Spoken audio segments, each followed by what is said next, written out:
Reykjanesskaginn vissulega farin af stað og það eru mikil tíðindi svona jarðfræðilega, ekki það að þetta séu hamfaragos sem að verða á skaganum eða slíkt, en hann hefur bara ekki gosið í bráðum 800 ár þangað til að gaus í Fagradalsfjalli í fyrra. Og það sem ég ætla að gera núna og svona eiginlega inngangur af því sem að þau Kristín og Halldór munu segja, sem munu greina frá sjálfum atburðunum, það aðeins bakgrunnurinn og ef við hérna, ég kann bara ekkert á þetta, ég að gera hérna alls konar hluti? Já, svona, já, ég þarf að horfa hingað, allt í fína.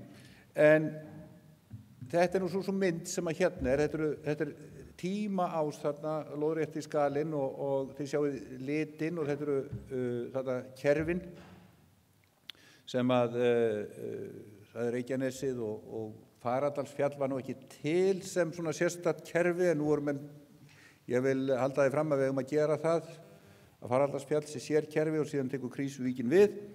En þetta ekki nærri eins einfalt að eiga við þetta vegna þess að þetta ekki nærri eins klift og skorið eins og þegar við erum komin inn í mitt gosbelti þar sem við Öskju og Bárðarbungu og Grímsvötn, þessar stóru eldstöðvar. Enda hegða þessir öðruvísi og þar verða stærstu gos landsins og sem þau svona áköfustu sem við sjáum sem betur fyrir ekki hér á skaganum. Við sjáum ekki stærstu gerða sprengigosum eða slíkt. En eins og við öll vitum að ef að hraungos á vondum stað getur valdið miklu tjóni. En að það valdi manntjóni, það mjög ólíklegt. Nema fyrir þá sem eru svona skoða á hann í hraunið og svona. Það önnur saga. Og það mjög gott ef við horfum á hvað getur gerst.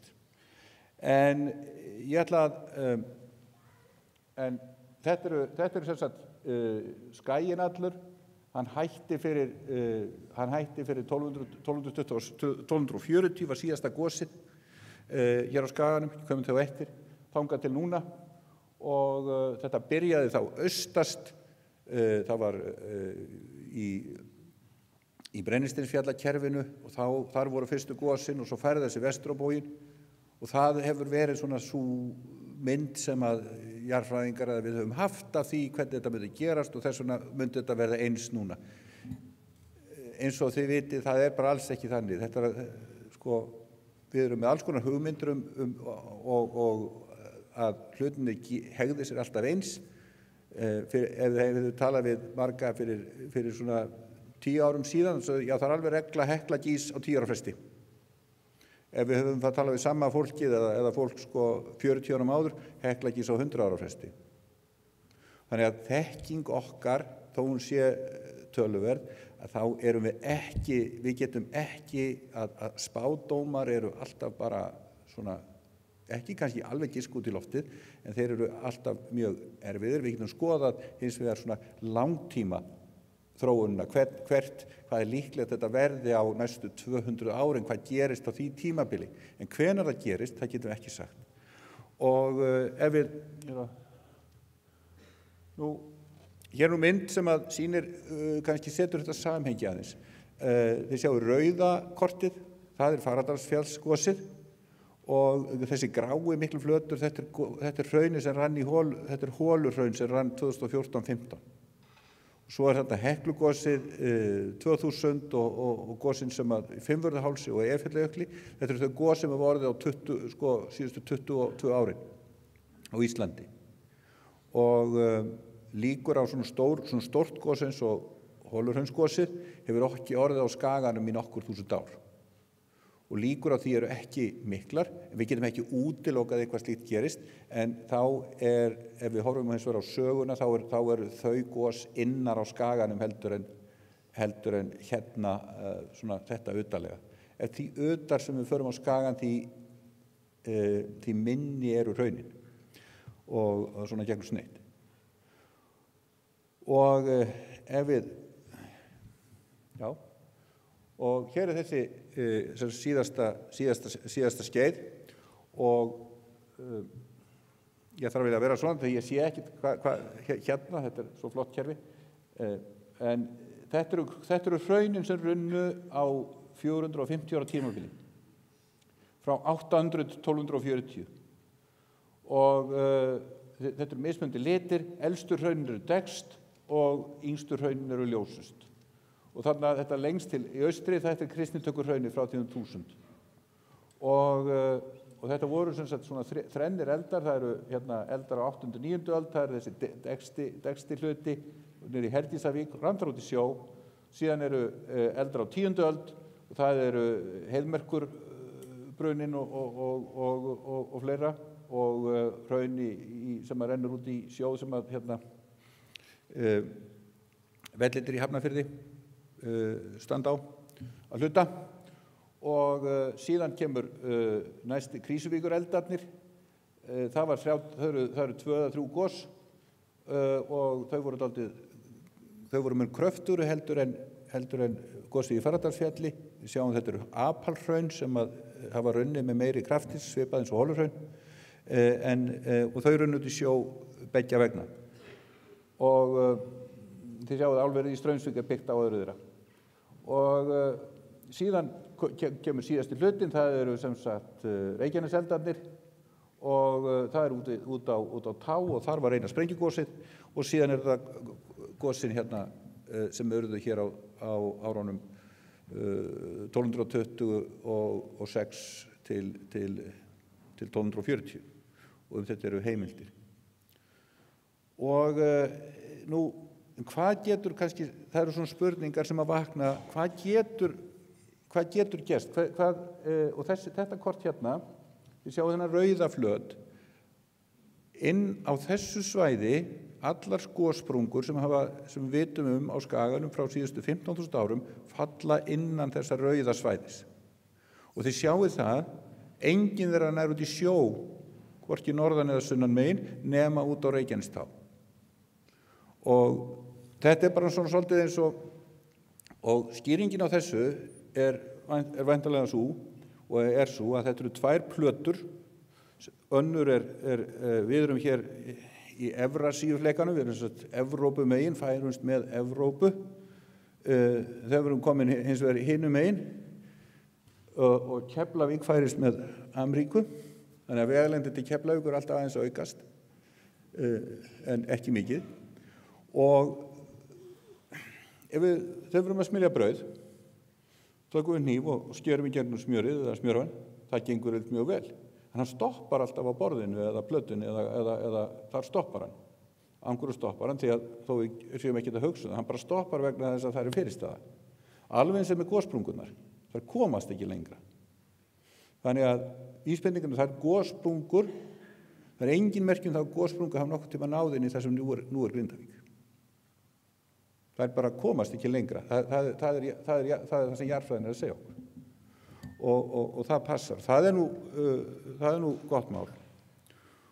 Og ef við skoðum svo næstu, að þá er hérna, þetta eru svona kerfin, þetta eru þessi kerfi sem eru virk og þetta eru þarna syðst, þarna vestast Reykjanesið og svo Svartsengi, svo Faraldarsfjall og svo Krýsuvík og svo koma Brennisteinsfjöllin og að lokum er svo Hengillinn sem hann er ekki með í þessu partí, hann virðist ekki verið í takt við hinn.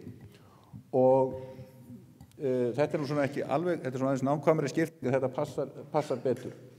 Og þetta eru svona þessi frekar ekki mjög stór hraungos og nú ætlum ég að renna yfir stöðuna í hverju kerfi. Og þau munu svo fara, Kristín og Halldór munu fara svo meira í stöðuna sem er akkurat núna. Og þið sjáið þarna,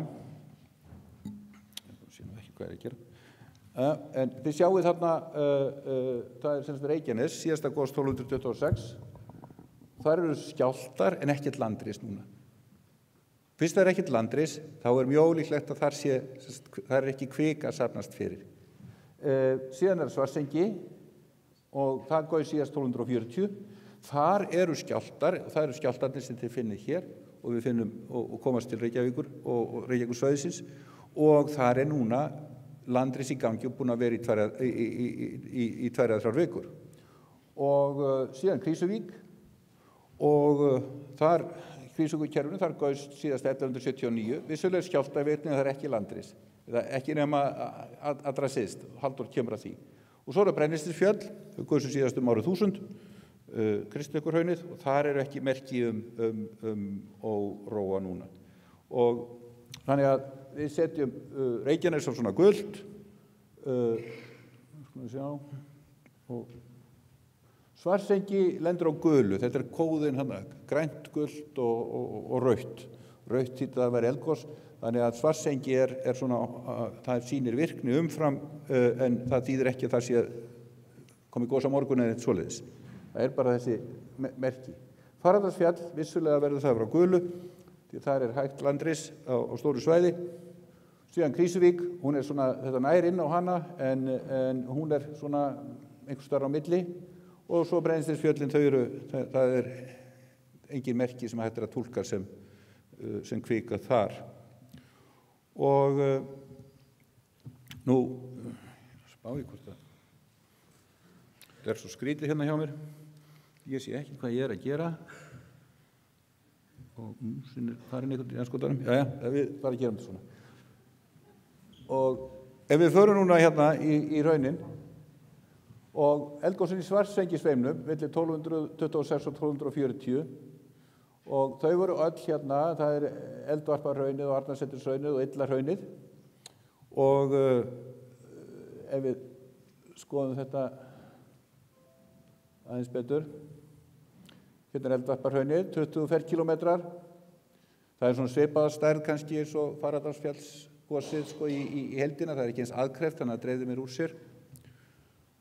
Svo Illahraun, lítið, þetta Illahraun náttúrulega, það svo erfitt að fara yfir það, úfið, þetta hefur verið stutt gos, en þarna náttúrulega stutt í hérna, þarna eru innviðirnir, og svo Arnarseturshraunið síðasta, og það sennilega stærst af þessum hraunum. Og nú ef það gís, og ef við horfum á, þá verður sagan benda til þess að þetta sé svona það sem líklegast verður að teljast, og ef við berum þetta saman við það sem gerist stærst í eldgosum á Íslandi, þá erum við alls ekki að sjá stærstu gos sem verða á Íslandi, þau verða ekki hér. Og ákofustu gos. Það breytir þessar engum það, hraun hraun, og ef að gosstöðun á vondum stað, þá getur hún farið yfir innviði, og Bláalónið og Svartsengi og allir þessi staðir á mjög illa staðsettir ef að gís þarna, og nú það getur gosið og þessi staði nokkuð einn sloppið og þá bara heldur þetta áfram. Nú ef það fer hraun yfir þá mikið tjón, þá jarðhitasvæðið ekkert ónýtt eða svoleiðis, en Bláalónið verður ónýtt náttúrulega, og mikið tjón, og þetta eitthvað sem þarf að búa sig undir. Að gossprunga lendi hérna sunnan við Þorbjörn, það hefur ekki gerst, og það passar við þessa línu sem við drófum hérna. Svo náttúrulega Sundhnúkasprungan, við sjáum hins vegar ekki merkjum að hún sé að gera neitt núna, og hún hérna fyrir norðan. Og svo bara þetta langtímaspáin, það verða gos hérna næstu árhundruðin, en meðaltíminn milli gosa á þessu tímabili eins og síðast voru svona 20-25 ár. Þannig að ég fæ ekki sé að það sé, ég sé ekki hamfarir, hugsanlega töluvert tjón á næstu áratugum. Við vitum ekkert hversu langt í það. Þessi atburður sem núna, hún getur hætt á morgun eða hætt eftir viku eða hún heldur áfram. Það verður bara tíminn að leiða ljós. Og það held ég að sé lokaorðið hjá mér.